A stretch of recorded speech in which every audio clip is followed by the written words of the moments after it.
parcels are going to fall into different flooding scenarios. So, and also we want to calculate, using the existing maps, the floodplains and see how the floodplain is going to change when we have different sea rise scenarios. So this is, and if you have questions about that, please we talk more after that. This is the presentation.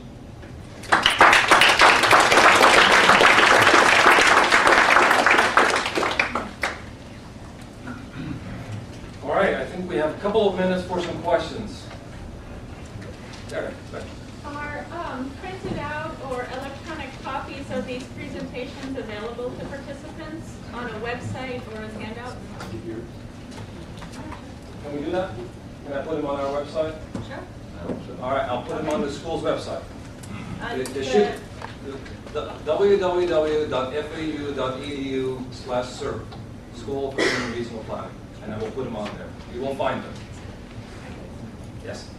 When will the analysis of the LiDAR GIS data for Broward County be done? It's done now. All right, so it's already done. Okay. Okay. Anything else? Yes? I have actually a comment and a question. On your last slide, you talked about flood damage analysis. You're looking at flood damage analysis just as far as sea level is concerned, but as sea level is rising, the global climate is changing, a shift in precipitation as well. So the impact on flooding is more than just what sea level rise is doing. You also have to look at what changes in precipitation will do to flooding. Are you going to look at impact of changes in precipitation?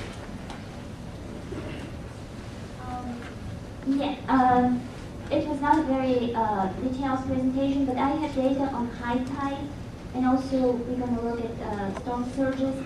I don't know if, as I said, this will be maybe the first of a series of studies. So I don't know if we're going to be able to incorporate. Let's do this step by step. Then we don't need to overwhelm this model with, because there is also a huge amount of uncertainty about how the precipitation patterns are going to change. Yeah, you're right. We have a dry and wet season, so we need to take account of this too. Yeah, maybe as Dr. Cox suggested, do a sensitivity analysis. Yeah, one of the things to maintain a freshwater environment, you're going to have to maintain maybe 1.5 feet elevation above mean sea level with rising sea level, and that's going to start to increasingly to permanently flood and put at risk the low-lying areas to the western part of these counties. I just want to make one comment, because the first reaction is always, we will defend, and you were talking about dikes and seawalls and all these things. Miami-Dade County and Broward County especially are porous limestone and porous sand. We are not the Netherlands, we are not New Orleans area.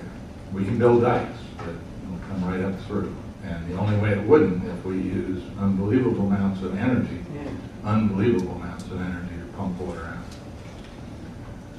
Yeah.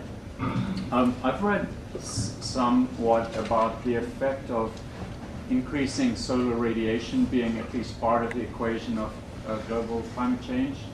Is any of the panelists familiar with, with any of that information? I guess the concept being that no, the deniers are becoming much more vocal. There's much more stuff to read from them lately. John Mann and a variety of other sources have documented that since 1950, it is the human activities, which is primarily the global warming gases, that are driving our climate. The things that used to drive our sea level on 20, 40, 100,000 year cycles are very subtle things. We have totally overwhelmed that now.